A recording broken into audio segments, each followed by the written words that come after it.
ဒီကားလေးကဟတ်နက်တွေမြဲရော့နေတာလားဒါမှမဟုတ်ဘိန်းနက်တွေမြဲရော့နေတာလားမဟုတ်ပါဘူး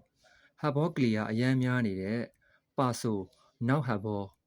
ဒါတကွက်ကွက်နဲ့အတန်ပေးပြီးတော့ကလီယာများနေတဲ့ပုံစံလေးဖြစ်ပါတယ်ဒီတိုင်းမောင်းနေမယ်ဆိုရင်ဟတ်ဘောညီးတန်လုံးဝမပေးပါဘူးကျွန်တော်လှည့်ကြည့်မယ်ဆိုရင်လည်းဟတ်ဘောညီးတန်လုံးဝမကြားရပါဘူးနေမှာဒါတရုတ်ဟတ်ဘောအစ်စ်လဲလာတဲ့ကားလေးကိုကျွန်တော်တို့ကဂျပန်ကျဟတ်ဘောနဲ့ပြန်လည်အစားထိုးတက်ဆင်ပေးမှာဖြစ်ပါတယ်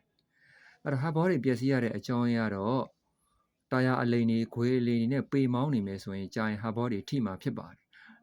မိုးရသည်ရောက်ခါနီးပြီဖြစ်လို့မိုးကြီးတတ်တဲ့ဒေသတွေမိုးကြီးတဲ့လမ်းတွေကိုသွားတဲ့အခါမှာတတိထားဆင်ခြင်ဖို့လိုပါတယ်ဟတ်ဘောတွေရေမြုပ်တဲ့အခါမှာကြားလိုက်ရင်ဟတ်ဘောတွေပျက်စီးတတ်ပါတယ်ခင်ဗျာဒါကဂျပန်ဂျာလေးပြန်လည်တက်ဆင်ပေးတဲ့ပုံစံလေးဖြစ်ပါတယ်